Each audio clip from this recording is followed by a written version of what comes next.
simply provide critical, historical, and political context and analysis that has deliberately been omitted from the U.S. mainstream media, which we feel that as American taxpayers, you deserve this knowledge when it comes to the coverage of Syria. And if you understand the U.S. corporate control media, then you understand that the CIA and State Department have a great deal of influence on the talking points that are repeated and become accepted narratives. We do hope that you will consider with an open mind the information that we will provide on a very dangerous situation, perhaps the worst humanitarian crisis since World War II. Because we really do want to see an end to the suffering of the Syrian people and limit destructive U.S. interventionism. Yeah, even though we're focusing on Syria today, at the present moment, that is 2017, I thought it would be appropriate to begin by harking back to 1917, 100 years ago, to take note of the catastrophic success of the Allied propaganda drive that brought the United States into World War I, which was actually a very direct echo of the British propaganda drive from 2 years earlier that impelled the British people to support joining the drive to defeat the Hun and save poor little Belgium from its ongoing rape by that brutal entity. The British and then the Americans were bowled over by these reports of the Germans impaling babies on bayonets, cutting the breasts off of Red Cross nurses. There was the story of the crucified Canadian soldier who had actually been crucified by the Germans. This was the first time that a state had ever used the resources of mass suasion, of propaganda, to get an entire population to support a war that they ordinarily wouldn't have supported ever, because the cause was an obscure one. It was really just a kind of imperial scramble. Different imperial powers were fighting with each other over Africa and places like that. But it was represented as a fight to make the world safe for democracy, to save civilization itself from the brutal Germans. And as I say, it can't be stressed strongly enough or repeatedly enough that it was a rousing success.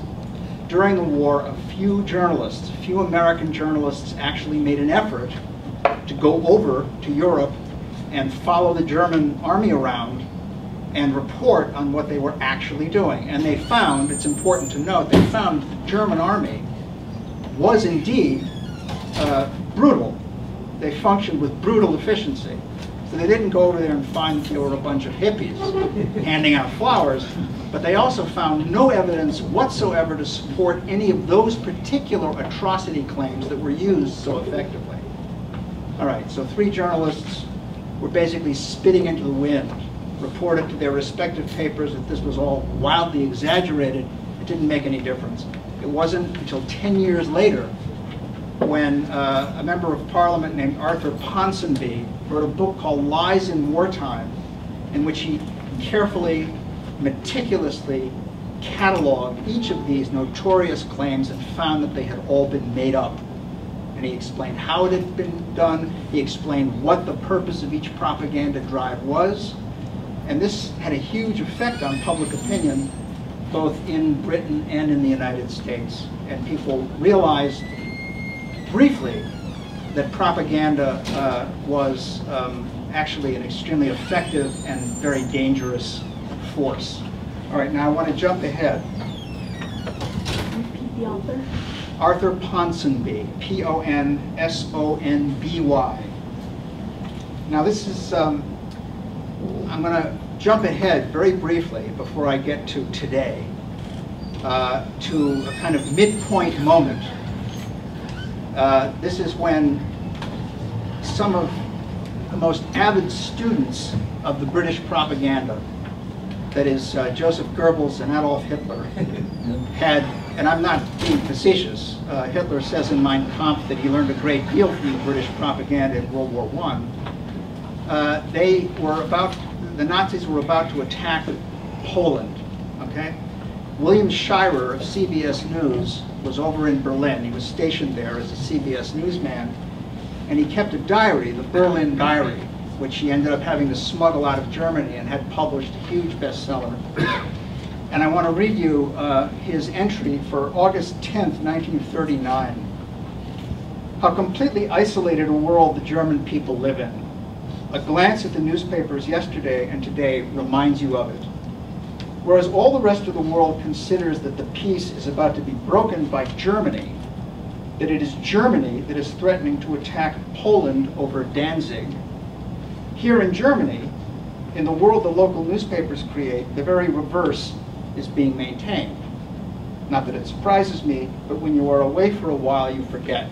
You've gone away and you came back. What the Nazi papers are proclaiming is this, that it is Poland which is disturbing the peace of Europe. Poland which is threatening Germany with armed invasion, and so forth. This is the Germany of last September when the steam was turned on Czechoslovakia. And if you go back and look at his entry for the year before, he's seen the same thing before the German invasion of, or seizure of Czechoslovakia. Now he quotes some headlines. Poland, look out, warns the Berliner Zeitung headline, adding, answer to Poland, the runner amok against peace and right in Europe. Or the headline in Der Führer, daily paper of Karlsruhe, which I bought on the train. Warsaw threatens bombardment of Danzig. Unbelievable agitation of the Polish arch madness. This is what he says. For perverse perversion of the truth, this is good. You ask, but the German people can't possibly believe these lies. Then you talk to them. So many do. Okay, I think there's a lesson in this for us, living here today, to illustrate the relevance of that harrowing anecdote of life under Dr. Goebbels' press regime. I'm going to read you from a piece that came out in the New York Times on June 2nd, 2016. A top aide to Assad takes Syria's case to a U.S. audience.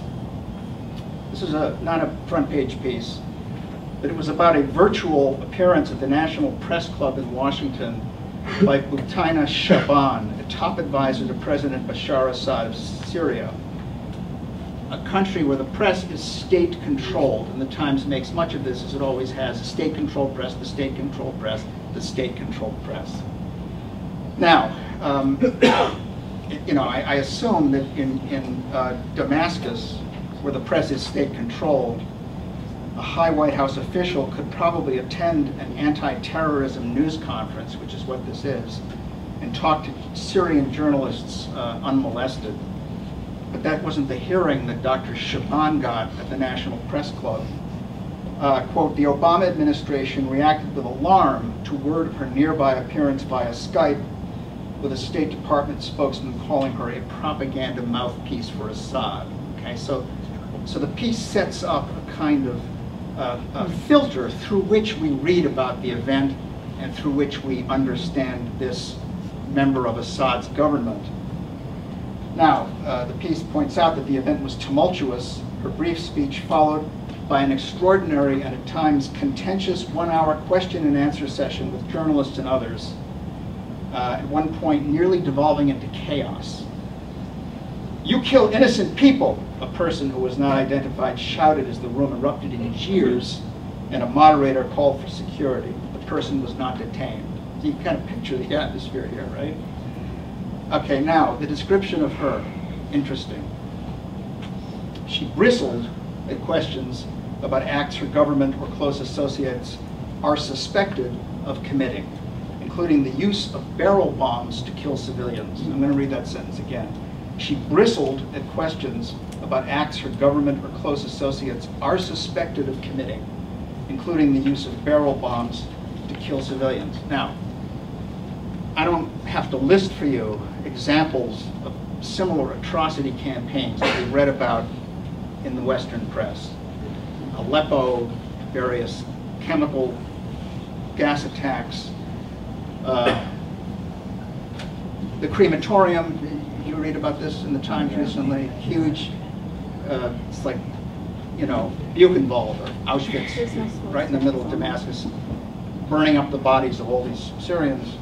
There are many of them. And you would not know, this is the important point, you would not know from reading the New York Times or any of its affiliates in the US press, or from watching CNN or MSNBC or listening to NPR, you wouldn't know, for example, that the barrel bombs meme was meticulously demolished by Robert Parry of Consortium News.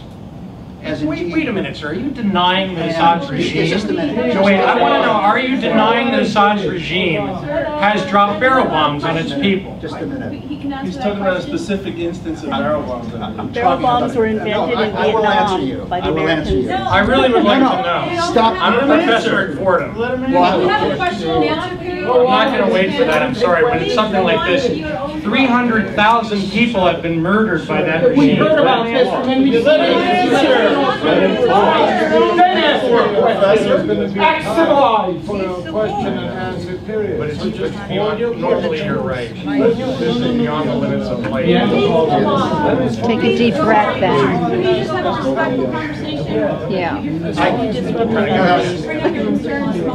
Can I, what's your name? John Davenport. I teach philosophy at Fordham. Okay, Mark Crispin Miller. I teach media studies at NYU. It's nice to meet you. All right, now I'm going to answer you. All right, and I have to say, no, I'm going to continue by way of answering him, because I have to say. I don't let him speak, and I want to hear his answer to that. Yes, and I will. You'll stop talking. I will answer you. I'm grateful for your interruption, because you have actually helped me to demonstrate my case. These stories infuriate people. Yeah. Exactly. They infuriate people by design. Now, whether or not, listen to me, don't smirk, don't shake your head. You can't listen. You can't listen to what I'm saying. I mean, I get my news from the BBC. Let him speak! You're not a panelist! Let him speak! You're being disruptive at this point. Either let the man speak or please leave. We're not your students, okay? Okay. Really.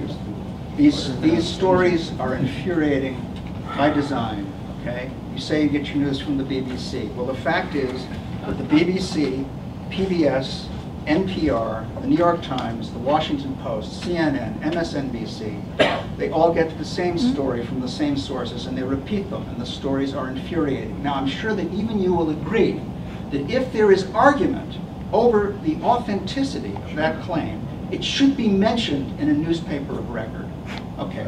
The fact is that Robert Parry, who is a very reputable journalist, formerly at AP, formerly at Newsweek, if he goes carefully through the claims made about barrel bombs and he demonstrates that they are dubious, then it seems to me it is incumbent on the New York Times, instead of just repeating the claim about barrel bombs as if it is a given, to give a hearing to those who have questioned it carefully. The same is true of the crematorium story, which you may have read, which probably also infuriated you. It got your heart pumping. It made you angry at anyone who dares to criticize or question it. But Rick Sterling, another investigative reporter, did the same thing with the story of the crematorium in Consortium News.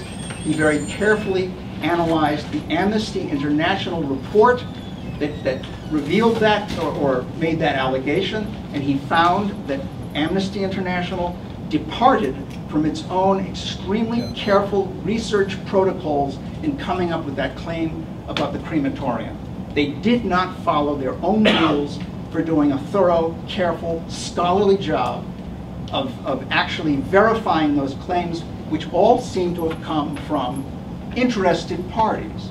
And if you read the New York Times article about the crematorium carefully, as a professor of philosophy I'm sure would do, you'll see that it is very thinly sourced, a lot of anonymous sources, some jihadist sources, and it is an extremely lurid piece full of references to the smell of burning hair and so on. But when you search the piece for some kind of solid evidence that bears it out, you can't find any, okay? You have to go back and read the Amnesty International report.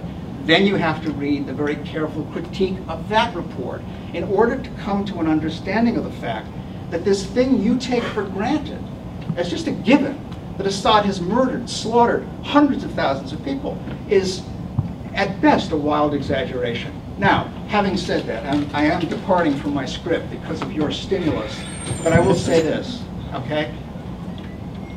shaking his head. It's disgusting. Hundreds of thousands of Right. people. Come on. Right. Hundreds of thousands. Now, this is You need critical thinking skills, please learn them. He's not going to be able to Well, take what do his you want me show. to do? I can wait if you want. I'd love you to wait and be quiet and maybe ask a question But this- again. That's what I'd love. This is an intelligent man, okay?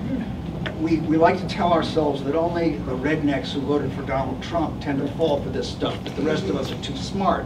He's an intelligent guy, and he's by no means the only person who believes the stuff that's pumped out nonstop by the entire liberal media, okay? That has an effect. If it's all you read, if it's all you know, and if you're inclined to believe it, then you will believe it. Then you will become angry, furious with anyone who argues with it, okay? That's simply a fact, and it's unfortunate because let's be clear about what we're discussing here, okay? We're talking here about war propaganda, Professor. This is war propaganda. These claims... There are thousands of eyewitness reports. No. Stop. Because, listen to what I just said. This is war propaganda. This is war propaganda. What is the purpose of propaganda? Propaganda is not an intellectual exercise. Propaganda is a state instrument whose purpose is to bring about a particular policy. Okay? In this case, it's to bring about a policy of war. All right? Just as all the stories about the invasion of Ukraine and the seizure of Crimea, which I have no doubt you also believe, the purpose of that propaganda is to bring on war with Russia. This is war propaganda. It is war propaganda. So that, okay, when you sign on and simply repeat it, and repeat it with vehemence and with conviction and with certainty, without bothering to look into it, without being skeptical of the source, which in this case is the US government, okay, acting through the press, you are participating in a war propaganda drive. And I don't believe that you want to see us, maybe you do, declare a no-fly zone in Syria, run the risk of shooting down Russian planes, and bringing us past the brink of a nuclear exchange with a country that has a huge arsenal of nuclear weapons. That's what we're talking about here. That this is war propaganda, okay? Now, you know, I think this is not to say in any way that the Assad regime is benign or democratic, okay? Any more than to argue against the claim that Russia hacked the election is to say that Vladimir Putin is a peach, is your kindly uncle. That's not the point. I mean, we are not going to war with Saudi Arabia, which has an extremely dangerous and violent government and violently represses its people. We're not going to war with Israel, whose human rights record is highly questionable. There's a lot of places with brutal governments we're not going to war with, okay? So the point to make here is that the way in which the US press, our free press, consistently repeats exactly what it's told by the state and has those claims re-echoed endlessly across the spectrum of the press, okay? And then excludes contrary evidence, excludes critiques of the official story. In doing that, okay, it actually creates a kind of unanimity or uniformity of opinion that's directly comparable to the way the Germans responded in Berlin to everything they saw their newspapers say. I mean, not everybody has the time or the inclination to go around and read outside the boundaries of the official narrative. I mean, I'm a professor of media studies, so it's my professional obligation to go and do this and teach my students how to do it too. Don't simply believe what you read and hear just because the state said that it's true. And all these reports about Syria fall into that category. Yeah, let's not get run down the same road we were run down in 2002, 2003. Well, It's the same plan. that's actually, well, he's making a very good point, and then I should stop after this. I had much else to say, but Professor, I'm grateful for the interruption, and I hope the audience is grateful for it too, because it was a productive interruption. You know, Hitler said that the receptivity of the masses is limited, and their intelligence is small, but their power of forgetting is enormous. Okay? I don't often quote the Führer, you know, my favorite. But he knew what he was talking about. The people's power of forgetting is enormous. Now, we can't expect people to remember what happened in World War I.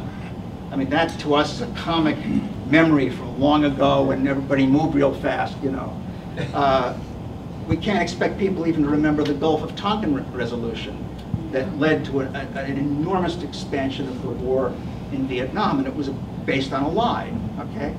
That North Vietnamese gunboats had attacked American military forces. That was a lie. We can't expect people to remember something decades ago. We could, however, expect people, thinking people at least, to remember what happened in 2003 when we were told about the weapons of mass destruction. And when, let me add, there was the biggest anti-war march in human history all over the planet. Unprecedented numbers of people turned out and marched against that war. But maybe, if we can't expect people to remember something that happened in 2003, we can expect them to remember something that happened in 2013, when we were suddenly told that there was a sarin gas attack on the Syrian people by Assad's government. Barack Obama hesitated to invade, as he had promised he would, if Assad crossed that red line. And what happened? Seymour Hersh revealed that that gas had been used by the rebels who had gotten it from the government of Turkey. Not a single US outlet would take that story by our most eminent investigative journalist. He had to publish it in the London Review of Books, okay? About 8 months later, that story was confirmed in every detail by the leading daily paper in Turkey, Zaman. Their investigative team looked into it, and it's true, Hersh is right. Assad's government did not commit that atrocity. It was the rebels. It was what we call a false flag, okay? Can we not remember that? That's not that long ago. But sure enough, the gas attack, or whatever it was, in Idlib recently, right, just a few months ago, people start screaming about it. This is just like 2013. You know, even the journalists in the Times are saying this is just like 2013, even though the Times itself had dropped the claim.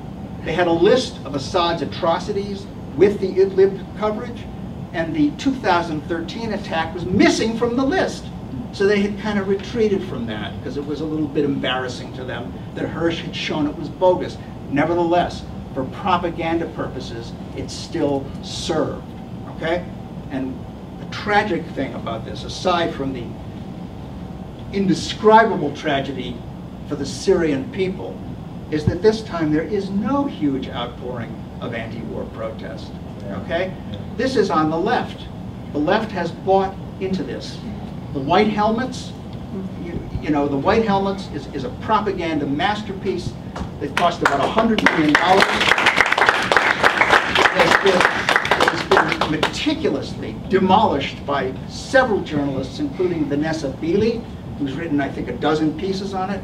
John Pilger recently did a terrific interview about the white helmets. The white helmets is a jihadist enterprise, okay? These people are extremely dangerous, and they're posing as you know, good citizens in Syria, saving the masses from Assad's brutal mistreatment, okay? Well, it's bad enough that the white helmets get mainstream coverage, but they also get admiring discussion on Democracy Now! The documentary is on Netflix, and it got an Academy Award. This documentary got an Academy Award, and it is a fake from start to finish, okay? So what we're talking about now is really kind of an advance on what we saw in Berlin in 1939, because now much of the left, much of the liberal media, Hollywood, okay, all these decidedly non-Nazi entities are simply jumping in, helping with the war propaganda when they should be exposing it and helping all the rest of us to resist it. Thank you.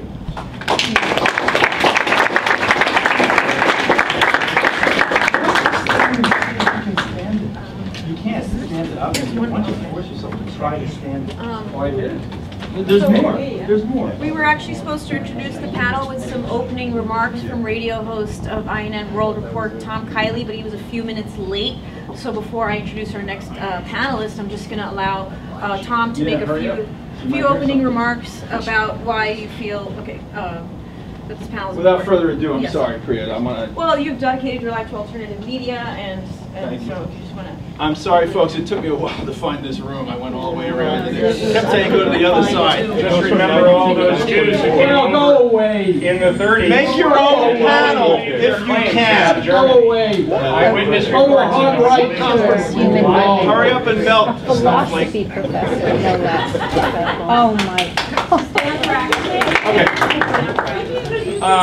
You're to inform people. Let me, what's your name again? My name is Tom Kiely, and I know Priya Reddy for some time now. We worked together and started to create alternative media with the big fake news story that George Bush had won the 2000 election, okay? Now it's a popular term. Back then we worked to pioneer it, okay? And I've worked since 2001 I should say, to do that. And I've had Mr. Giraldi. I also met with Mark Miller during those times when there was a vibrant pro-voting movement that was killed as a result of 9/11, okay, as well as an anti-war movement and so forth. And I just wanted to say that Professor Miller is absolutely right. The press has played a vital role, and shame on the left. Shame, I can't even call my left the left anymore. I call it the pro-war left. Okay? Because they're eating this stuff up, hook, line, and sinker. All right? And it's an absolute disgrace. There are true leftists left, but they're being banned even in this forum, okay, where you can't even go and see them, okay? There are true leftists, and their careers are in danger as well, all right? There's just so many, like Professor Miller mentioned Robert Parry, who was one of my great inspirations. When you know the term Iran-Contra, okay, you know the Contra part, because Robert Parry broke that story, okay? And this philosophy guy wants to poo-poo that person's reporting about barrel bombs in Syria? Mr. Philosophy over here, who couldn't even stand. Listen, this is the problem with the left. They're I can't make sense anymore of right and left anymore. Now, what I can make sense of, does this person believe in the mainstream media as if it was gospel, or do they not? Try it, all of you. Try that and see if your world starts to make much more sense now, okay? Because there is a plethora of examples of what, for all his faults, Donald Trump has now put into the lexicon fake news. I call it real fake news. That meme blew up in the face of the corporate media, okay? They tried to put the alternative media down with this pejorative that they generated fake news, and all of their fake news is now a matter of discussion. So I call them the real fake news. Okay? The New York Times and those people. And what do we have? That they counted the votes in Florida and found out that Al Gore won. What did they do about it? They buried it in the back pages in November of 2001 after 9/11. Okay? What a huge fake news story that George Bush won the election in 2000. Nonsense. You want to go, you need more, you need more? How about this big one? Remember the weapons of mass destruction in Iraq?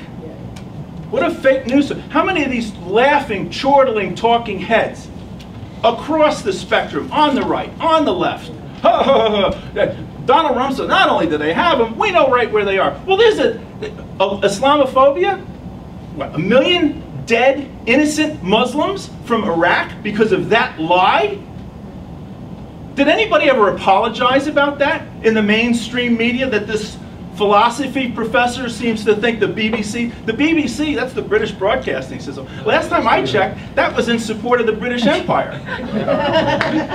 Are they going to run a story that's going to damage the British Empire? No. But to get you to think that they're so cool, they're going to run a lot of cool stories. They're going to run edgy stories, you know, to get cred. Okay? They're not going to run anything against the British Empire. You might as well call the New York Times the BBC of the United States. Okay? That's a fact. And people are now waking up and they're scared and they're panicking. So the weapons of mass destruction in Iraq, we started a group here in New York called INN World Report, International News Net World Report. And after helping Amy Goodman get onto Free Speech TV, they gave us a shot. We had our own show.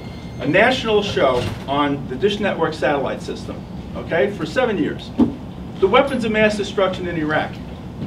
On our little show, and I wish, friends, I could tell you we had a zero budget, but we didn't. We had a negative budget. We dug in our pockets to get this news out, okay? On our show, before the invasion of Iraq, we told the United States of America that there were no weapons of mass destruction in Iraq. Okay? There was not a pretext for invasion. How'd we do it? We asked Scott Ritter, the guy who took all the weapons out, to come on our show and say it. Okay? And he did.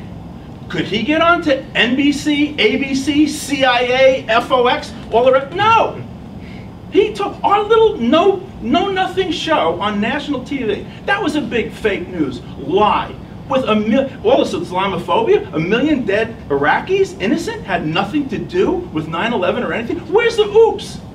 Where's the I'm sorry? Where's the mea culpa? No, it's all par for the course. Pulled another one, and it's because you people are decent people. And you need to be frightened before you're going to go along with the murder of 1 million innocent Islamic people on the other side of the world.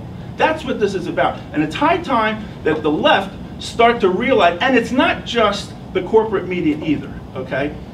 Shows like Democracy Now! Are so intent on preaching to the converted, okay? On INN, we are transpartisan. We talk to people from both sides of the spectrum.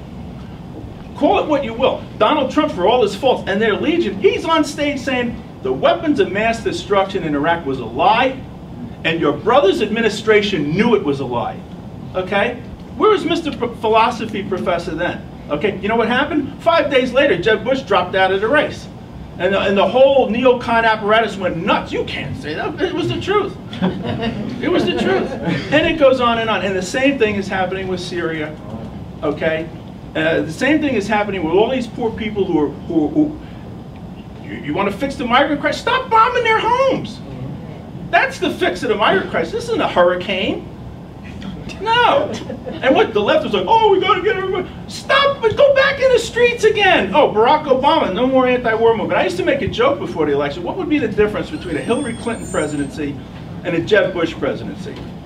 With a Hillary Clinton presidency, Jeb Bush presidency, you're going to get all the wars and you're going to get the return of the anti-war movement. With a Hillary Clinton presidency, you're going to get all the wars. Period. All right? So let's get the left back on track. Okay? And let's stop going to these things where they invite people who work for John Negroponte, you know, Amnesty International, they get the death squad people coming down.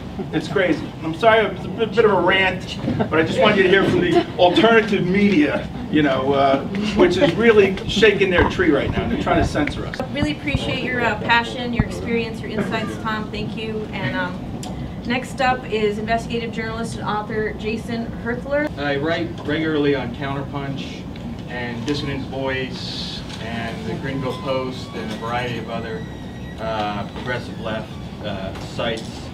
And I'm occasionally on RT and Press TV and those channels that are outside of the mainstream. So I wanted to just suggest, make a few points about what I think the kind of world that we live in the States, as I've experienced it, and I think others have experienced it.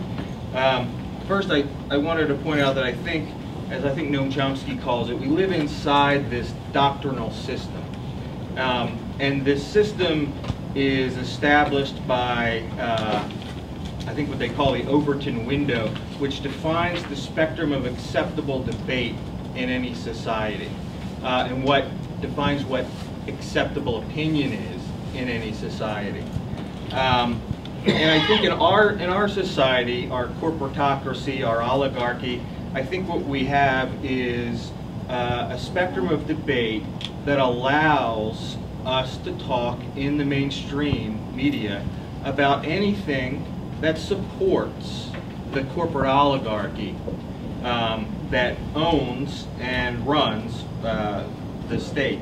And to me, the corporate oligarchy includes the Wall Street banks, the defense industry, the energy industry, and that includes not just the oil and gas companies, but companies like Monsanto and Bayer Crop Science, who I used to do some work for before I realized what was going on.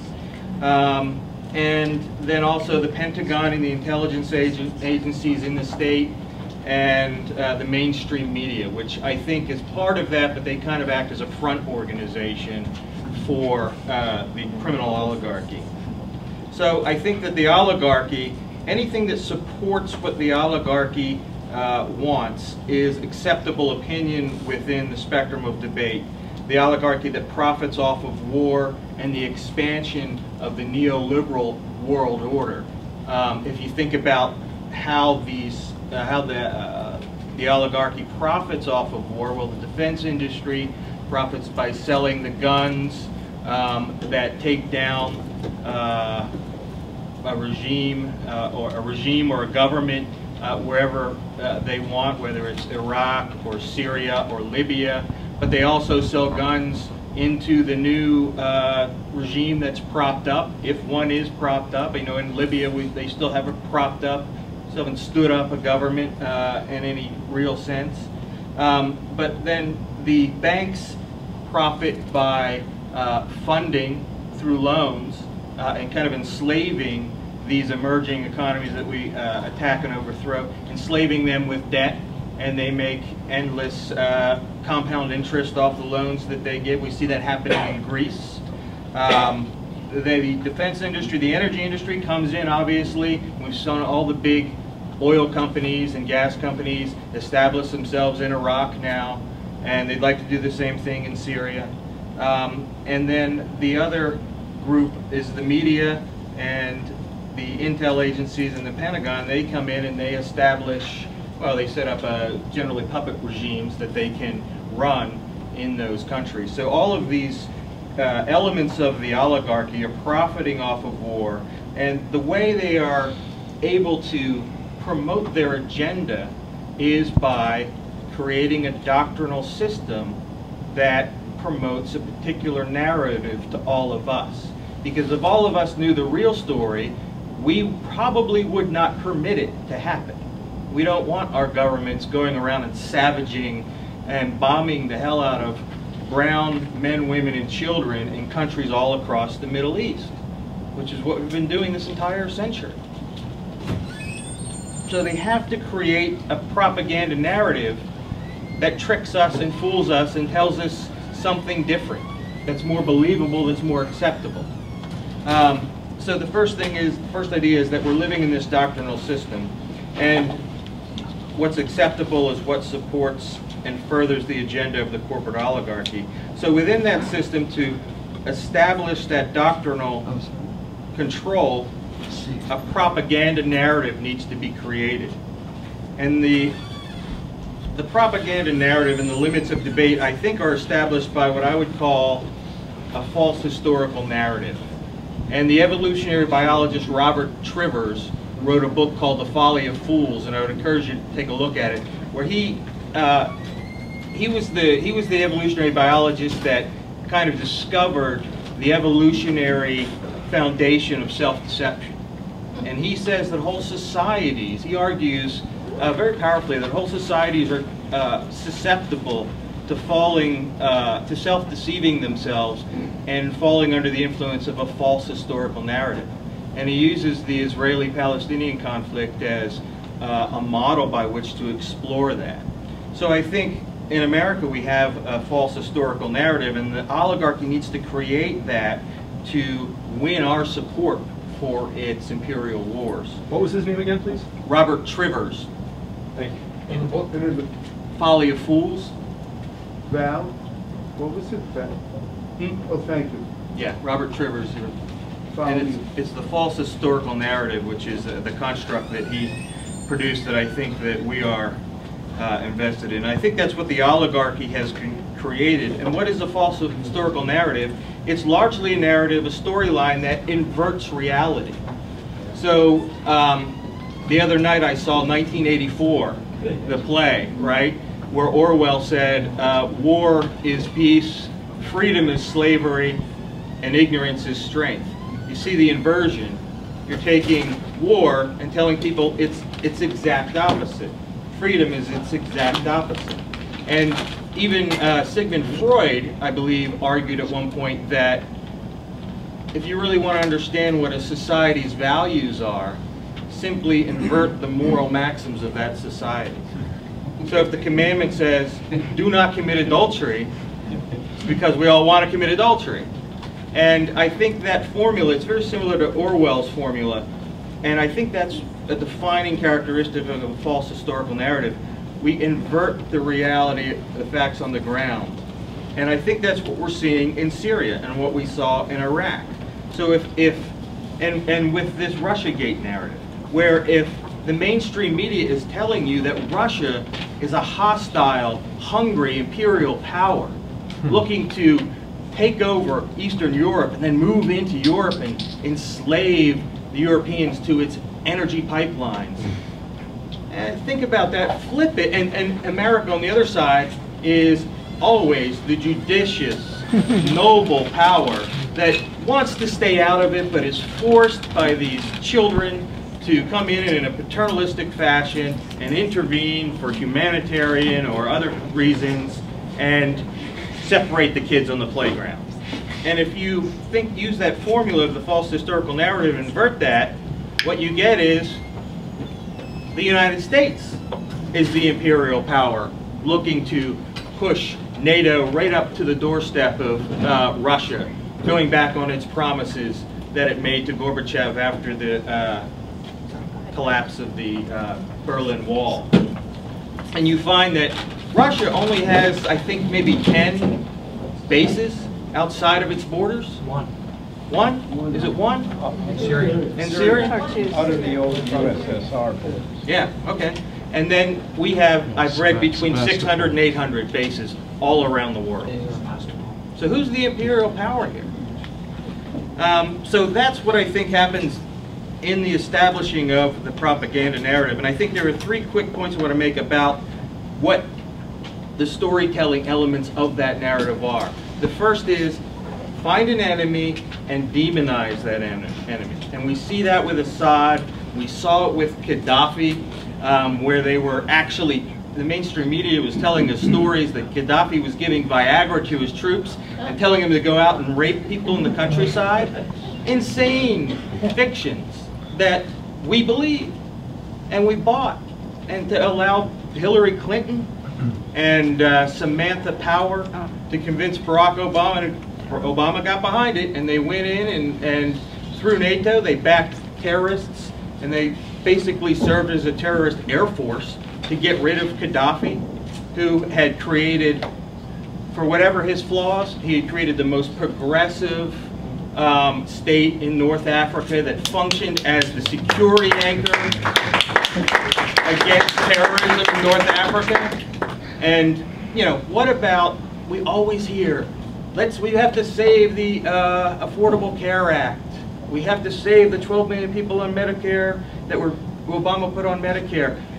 Yeah, great, fine. But what about the 18 million Syrians who lost their free health care? What about the 6 million Libyans who lost their free health care and education? We don't talk about them. And I think that's one of the disconnects that the propaganda narrative creates in us. We domestically can kind of see what's happening, but when it's something abroad, when we're not on the ground experiencing it personally, we're much more susceptible to a doctrinal narrative that inverts reality. So I think you find an enemy and demonize them, and then you romanticize yourself. You talk about American exceptionalism and manifest destiny and the Monroe Doctrine and all of the storylines that have turned America in our minds into this mythical shining city on a hill that defends the interests of the voiceless around the world and that promotes free market democracy wherever we can. And if we weren't leading the world, there would be a void, and it would be filled by the ogreish Russians and the other dictators from around the planet. And the third piece is you demonize the enemy, you romanticize your side, and then you eulogize the victims.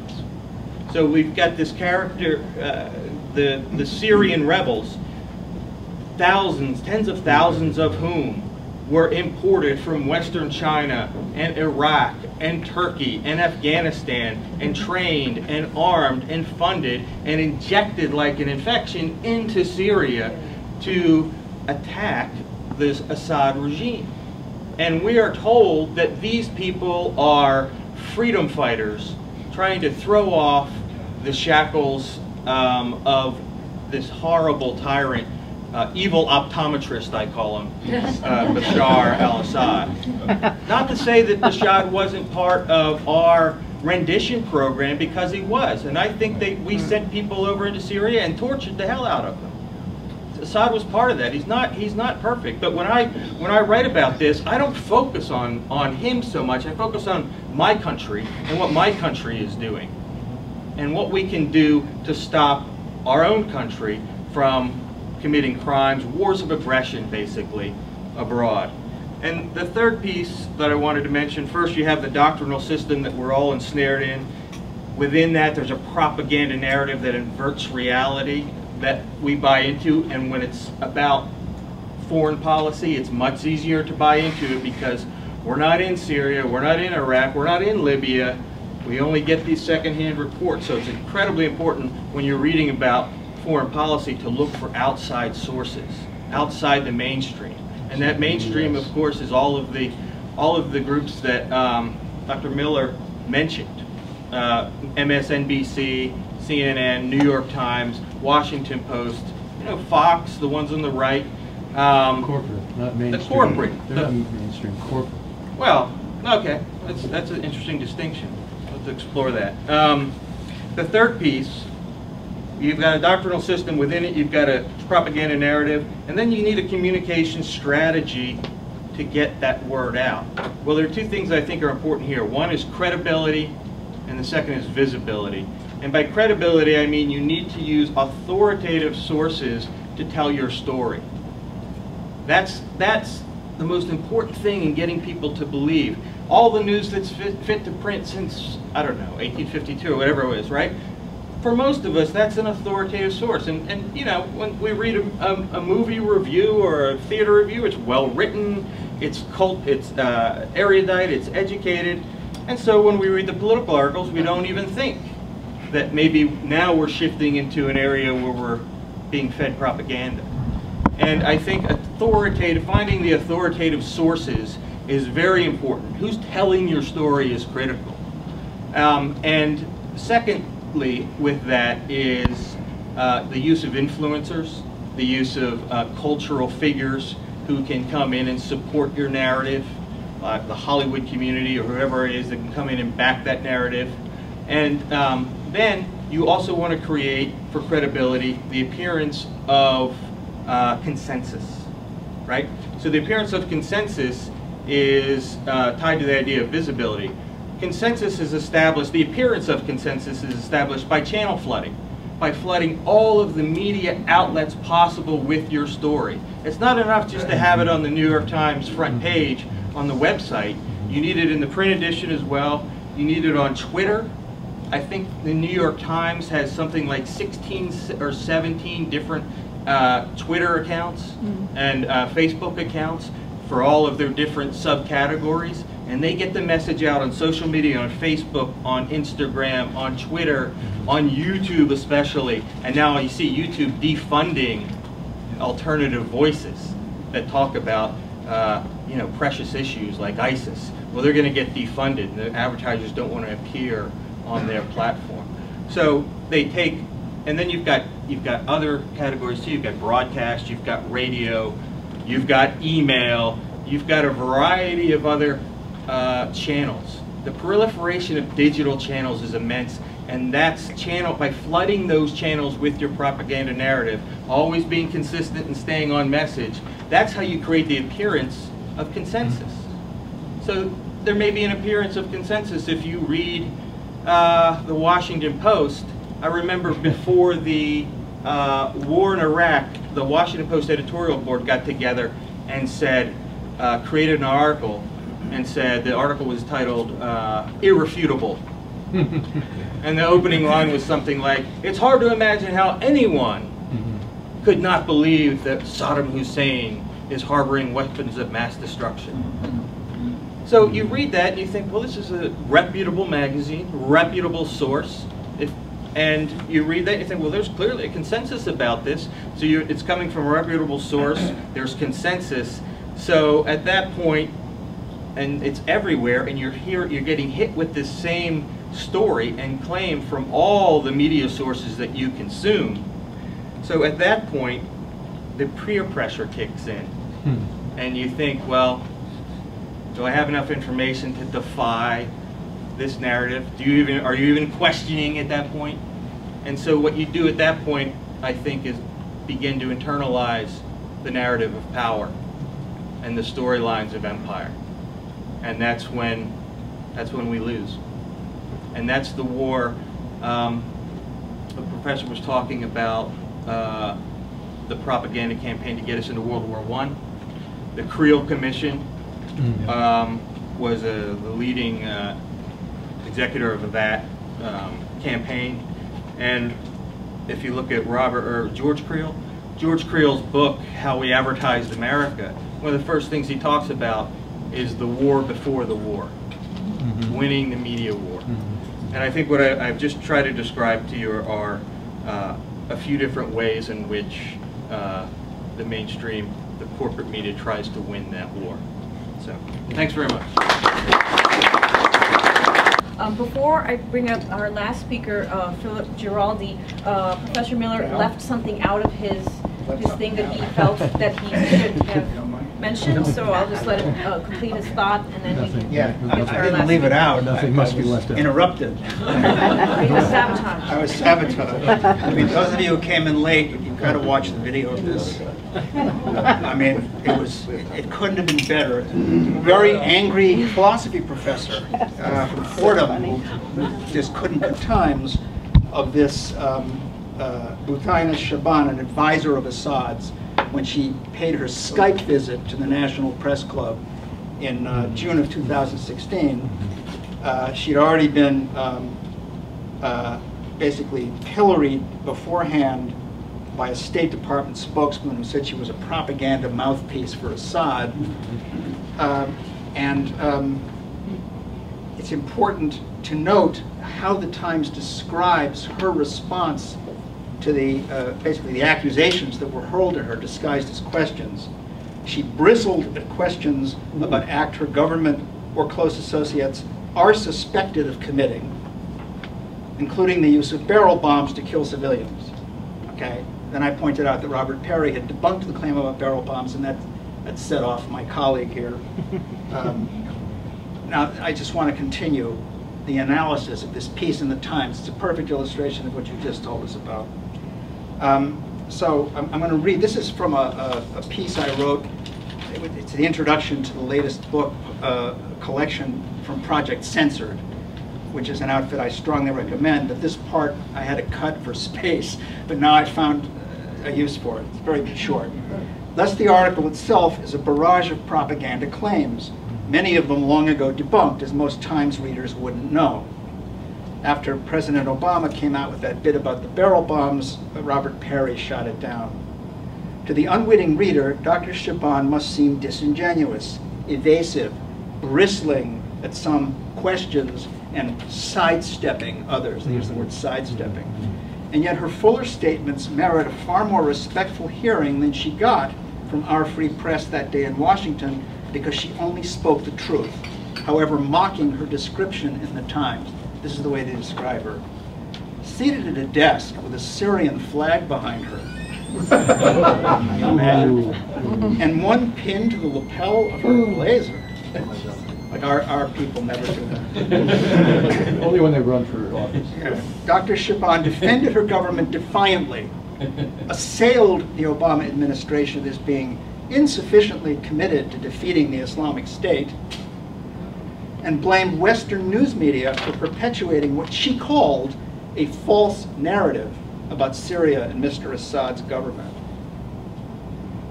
Well, what's wrong with that? What's wrong with what she said? She also criticized our policy as incoherent because we're supposed to be fighting ISIS, but we're also fighting the government that's fighting ISIS, And we're not joining with Russia in its attempt to fight. She questions this. She points out that this is incoherent. Regardless of whether you think Assad is a monster or not, those claims that she made are completely true. But they come to us ironized by the Times with scare quotes around it, as if it's simply unimaginable that anyone could doubt the wisdom of our policy, you know, however fucked up it is. Now, this is the end. This is kind of poignant because of something she said that speaks directly to what we're saying, and yet that was, again, cast as demented by the Times. Okay, so she said, there's no such thing as moderate opposition in Syria, Dr. Shaban said, denouncing the anti-government groups as a terrorist movement. Although that too appears to be the truth, the Times presents it as just one more sign of Dr. Shaban's cynicism and or self-delusion as a propaganda mouthpiece. Just like that Syrian flag on her lapel, as if US officials don't pin US flags on their lapels. That our reporters can't or won't see any truth aside from what the state defines as true, however ludicrous or groundless it may be, suggests that there is something very wrong with what we call the news in the United States today, as Dr. Shaban told the crowd attacking her, and this is what she said: "I don't want to give up on the idea of a free press, but you are forcing me to do so, because I'm amazed at how the questions are coming from a completely distorted perspective." Well, I know how she feels. You know? On story after story, what we're getting as the unquestionable truth is patently absurd. And the last thing I'll note is I strongly recommend a recent interview that Stephen Cohen, the eminent historian of modern Russia, did with Slate. This was just a few days ago, with Isaac Chotiner, a Slate reporter who happens to be the son of Murray Chotiner. People as ancient as I am will remember that he was Richard Nixon's campaign guru in the 50s. His kid Isaac did an interview with Stephen Cohen about Russia, and Cohen knows more about Russia than anybody alive, I think, outside of Russia. And he's trying to set Chotiner straight. All this stuff about, you know, Putin having his enemies murdered, all the stuff that we have long since absorbed as absolute truth because we've been sucking it up since Putin was elected at the beginning of the millennium. All of it is either false or exaggerated, and Cohen, who knows this stuff like the back of his hand, knows the family of Anna Politskaya, knows these people, was a friend of hers, knows the truth, or something like the truth about her murder. He's trying to tell this reporter some of this stuff, and the guy's acting like the Times acts in its piece about this woman. This is just, what are you, nuts? Are you crazy? The implication is that anyone who departs that far from the official narrative has to be completely psychotic. And I can't think of a better example of how similar that is to the media universe that Shirer described in his diary under the Third Reich.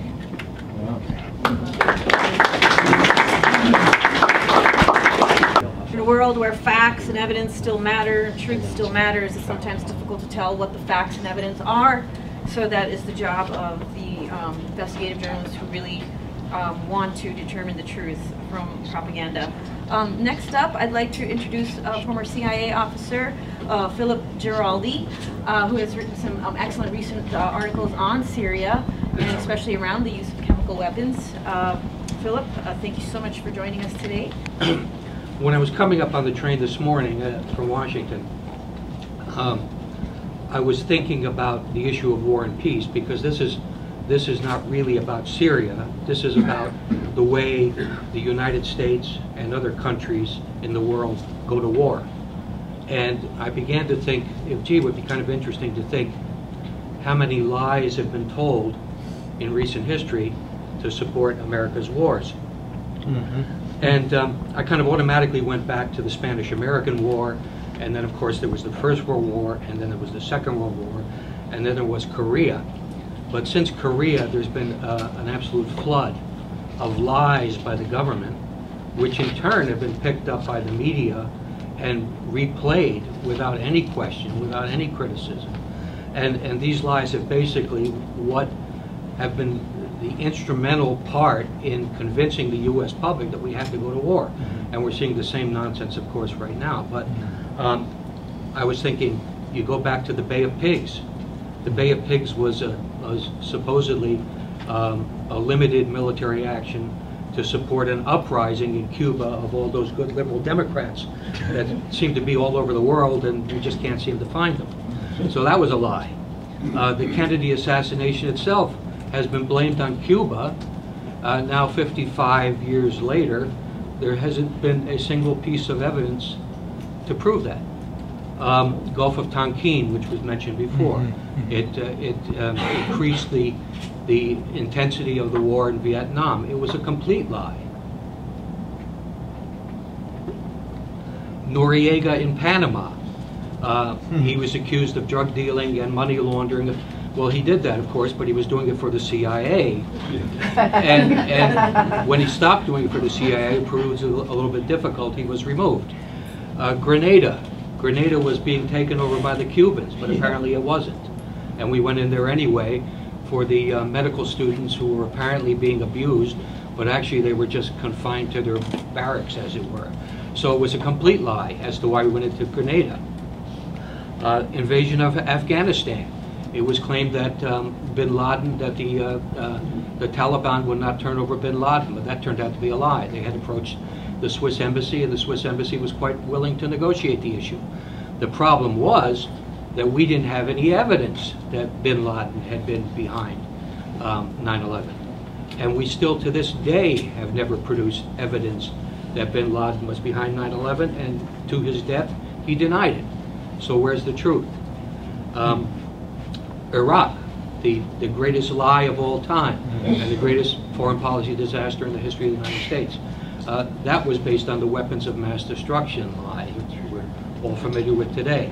Then we have, oh, hello. Then we have Libya, based on nothing but lies, that Gaddafi was going to be killing all of the population of Benghazi. It turned out to be a total lie.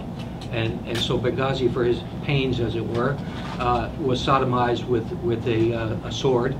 And we have chaos in Libya, which has fed a lot of the terrorism and chaos going on elsewhere in the world. Today, Syria. Syria, as my colleagues have so well noted already, is a tissue of lies. Almost everything being said about the Syrian regime is a lie. Anything you see in the U.S. media in particular is a lie. Russiagate, another perfect example. This has been floating around for over a year.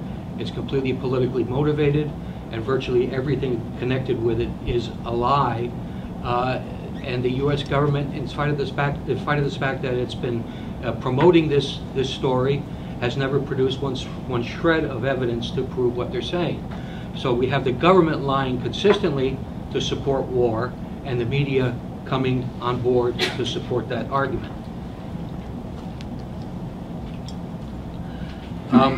I don't know how many of you speak Turkish, but Turkish has an interesting suffix. It's a mush, which goes at the end of a sentence. And the mush means that you are making a statement, but you can't really confirm that what you're saying is true. So it's an interesting kind of little thing that works for Turks. I'm not so sure it works for any other linguistic group, but We have light. Yeah, kind of, not sure. But anyway, I get this, when I think of the mush suffix, I get this vision of the general staff of the army and military lined up at a table, or the chiefs of intelligence all lined up at a table telling the same lies about Russia and about Iran and about Syria. And I like to see them putting the mush at the end of each sentence, because they certainly know in their own minds that what they're saying is essentially a lie. I was going to mention some of the issues that my colleagues have already discussed, like the lies about the use of sarin gas, so I won't go into that again, but just take my word for it, it's a complete lie. The intelligence agencies even had people who were ready to quit because the White House was putting out reports saying this is the consensus of the intelligence community, but actually it was only the consensus of 2 or 3 people who came around and had breakfast at the White House and agreed that, yeah, we should put this out. There was never a consensus in the intelligence community on any of these issues, just as there's no consensus in the intelligence community on Russiagate. But I'm just going to, I'll comment briefly on an article I wrote recently that was mentioned before, Who is Destroying Syria? And I'll give you the punchline before I go into the article. Basically, everyone is destroying Syria. Syria is in a situation that is unimaginable, I think. All of Syria's neighbors have agendas that are driving what they are doing. Nobody, with the possible exception of the Russians, is in it for anything that is a sincere or a generous motivation for the Syrian people. They could care less about the Syrian people. And I wrote this after the most recent attack with the cruise missiles, after the alleged chemical attack in April. And where does it appear? Mm-hmm. Where does it appear? It appears in the American Conservative, Okay. which is one of the places I write for. Anyway, I point out in the beginning of the article that the United Nations Charter basically says that the organization is obligated to determine the existence of any threat to peace, breach of the peace, or act of aggression.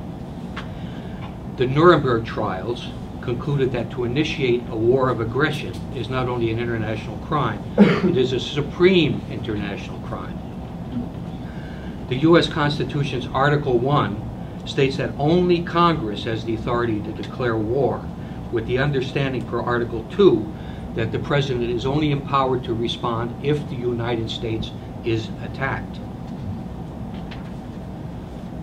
With all of this, I go on to say, so how is it that on April 6th, the United States attacked a fellow member state in the United Nations that has an internationally recognized sovereign government?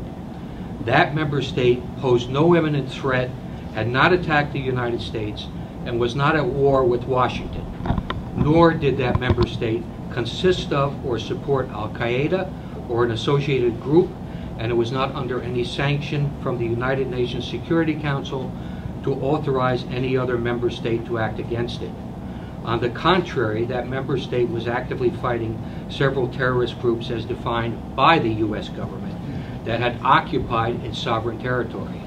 So this is, again, getting back to the issue of war and peace. We have the United States playing the role of a psychotic aggressor in an international situation, which it clearly was wrong, firing those 59 cruise missiles into Syria. And there's been a more recent incident where they attacked, U.S. aircraft attacked a column of militia that were affiliated with the Syrian government. So this was not a one-off. And there was even an earlier incident in which the United States attacked Syrian soldiers and killed over 100 of them, I believe. So this has been a pattern of the United States having soldiers in a country with which we are not war without permission of that country's government, and we're engaging in military action in support of groups that we have called terrorists. If you can figure this one out, please tell me. I mean, I can't. And to me, this was the final breaking point with any kind of acceptance of what Mr. Trump represents, because the one thing that many of my peers in the intelligence community voted for him for was the fact that he was promising us no more wars in the Middle East, no expansion of wars in the Middle East. It turned out to be a lie. So it was another government lie piling on top of the other government lies. The United States basically has been backing regime change in Syria since 2004, according to WikiLeaks. There were diplomatic communications saying that something had to be done about the Syrian regime. Since 2006, it picked up speed. In 2011, obviously with the outbreak of the so-called Arab Spring, there were demonstrations against the government, and we use these as a pretext, basically, to increase military aid. I was one of the first ones to write a story about how planes were flying from Libya full of weapons. They were being flown into Turkey. The weapons came from Gaddafi's arsenals, flown into Turkey, and they were being handed out to these so-called rebels, people that nobody really knew who they were or how they were affiliated. But this was what was being done.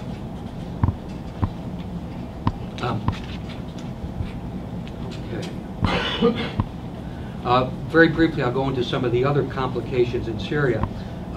Saudi Arabia and Qatar have been funding and arming ISIS and Al-Qaeda ever since the conflict in Syria began. And yet there are friends and close allies. So how do, again, these are organizations that are on the terrorism list of the United States government, and we are aiding and abetting them indirectly ourselves, and we have alleged allies that are aiding and abetting them directly, and yet no one seems to see the contradiction in this.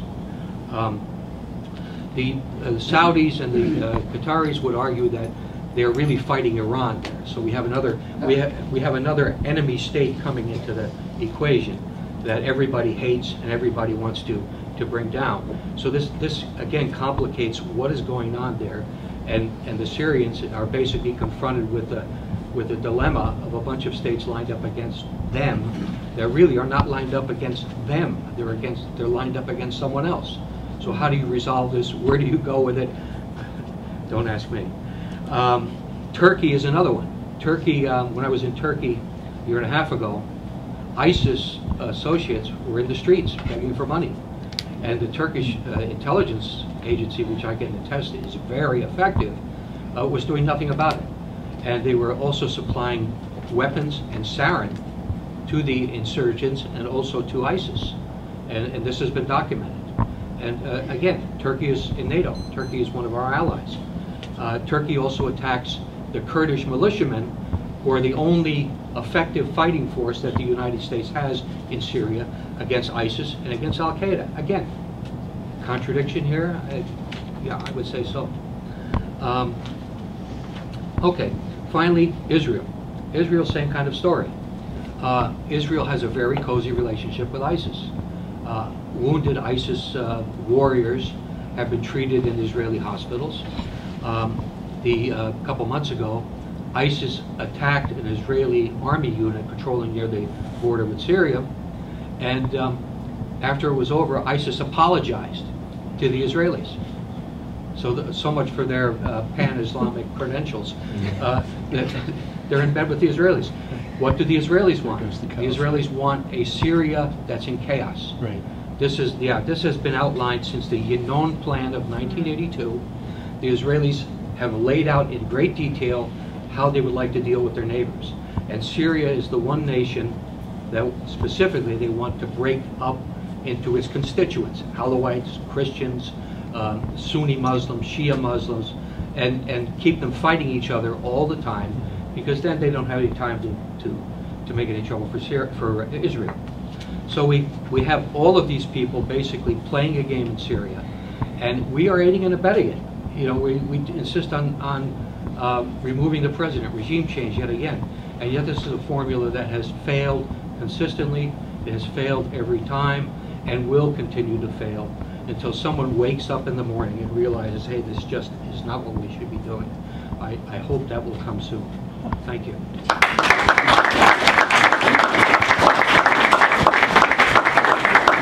Thank you so much for sharing your expertise. We're going to have plenty of time for questions and answers before we get to that. Philip, given your background in counterterrorism, it must frustrate you that your government is working with essentially on the same side as some of these terrorist groups like Al-Qaeda. But getting back to the chemical attack, did that not occur in Al-Qaeda-held, rebel-held territory? And who were the primary sources for that? I'm asking because this was the pretext for the cruise missile attack.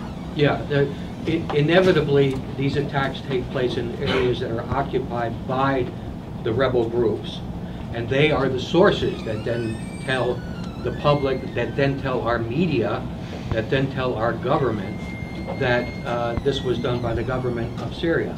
So the information is not credible to start with, and then in the cases of the two gas attacks that we were talking about already, there were also technical issues about where the stuff came from, the provenance of the sarin that allegedly was part of the attack itself was it was not conducted in a laboratory effective way where you're controlling the sample and you're getting an accurate reading as to what it actually is.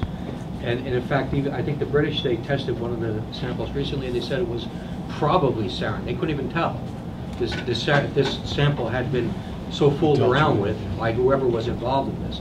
So I would say, my general rule as a former intelligence officer is, when you're reading these accounts in the media, as you suggested, always look to the source. Now, where is the source of this information? And I find if you keep playing with what looks like a source, and you keep going back source to source to source, you will find that finally that it was somebody who was a spokesman for one of the rebel or terrorist groups, and this then gets filtered through the mainstream media. And once it gets filtered through the mainstream media, it's like it's the truth, and it ain't the truth. All of this stuff ain't the truth. All of the stuff you're hearing about Russia and all the stuff you're hearing about Syria ain't the truth. And this question, we'll get there. We have plenty of time, don't worry. This question is for any of the panel. Since you mentioned Russia, anyone who sees drone footage or any footage can see that major cities in Syria have been devastated. You know, they're shells of what they were. It's tragic. There's hardly words to describe how bad it is.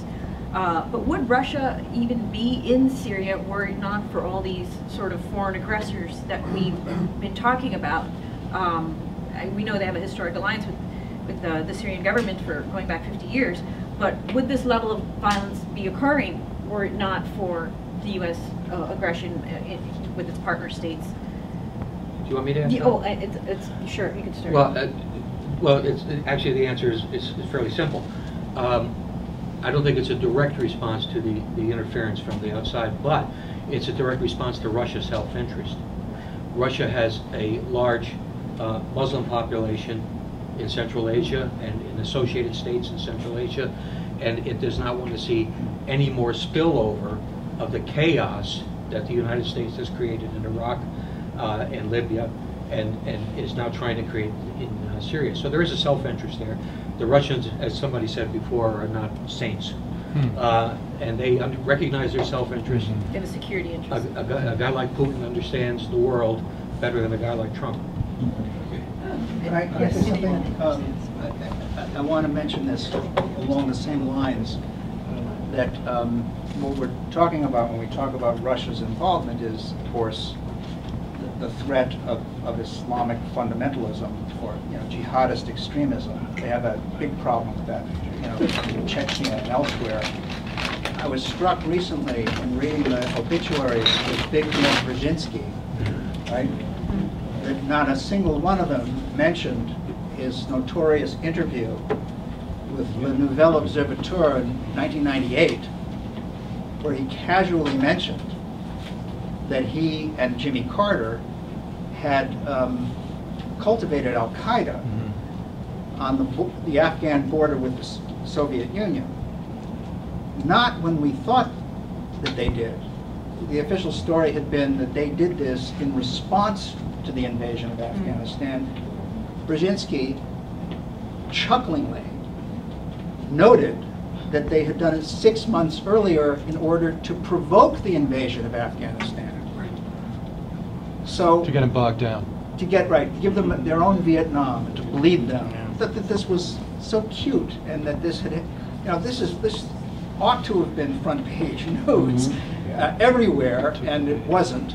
It was noted only, in the usual remote, marginal outlets, and it didn't come up at all in the reverent obituaries. Certainly Mika didn't mention it on Morning Joe, right? But this speaks directly to what we're talking about, is that, to a nightmarish extent, the scourge of Islamic fundamentalism is a Western creation.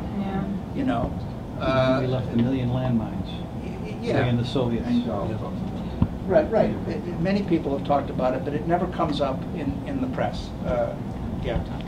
If I may say something to follow on with what Professor Miller just said, there's a lot of ways you can smell a rat in all of this stuff. Back when the left used to be against this kind of thing, during Vietnam, the most powerful military in the history of the world was on the side of this fake country called South Vietnam. because they wanted their independence, and it couldn't be achieved. What does that tell you about the so-called indigenous movement for freedom in Vietnam? Same thing in Syria. The most powerful forces on earth are behind these so-called rebels who are aspiring, and they can't pull it off. It's phony baloney. Okay, in the Ukraine, all right, under Hillary Clinton and Victoria Nuland. Okay, in a moment of candor, Victoria Nuland says, "Oh no, we dumped $5 billion in the Ukraine to create this phony baloney thing." The left went hook, line, and sinker for that. Okay, what would happen if somebody, Iran, Iraq, anybody came to this country with $5 billion in cash and went to the Tea Party, okay, and went to the survivalists or whatever? Don't you think they could gin up something that the international press could say, "Oh, look at this movement in the United States fighting so hard for freedom. We got to go in there and bomb the shit out of them." It all stinks, and the left ought to be ashamed of itself, because you can see through this stuff. All right, the lies. I could go on. Before we go to audience questions, I think just we all have an interest in ending this ongoing bloodbath and carnage, but it looks like the U.S. is recommitting itself to regime change in Syria. How can the U.S. claim credibility and a humanitarian interest when it's partnering with some of the most abusive monarchies and regimes in the Middle East, in Syria? That's open to panel. A million people in the streets and every rhetorical question. And after this, we'll be taking questions from. That question kind of answers itself. Yeah. Well, that's the pretext, though. That Assad's got to go. Sure. He's a dictator. He's a monster. But is that credible to you, given that we're working with, like, head chopping Saudi Arabia? Not credible to me. Is it credible to you guys? No, Because I think we all want to see this carnage end. It's incredible.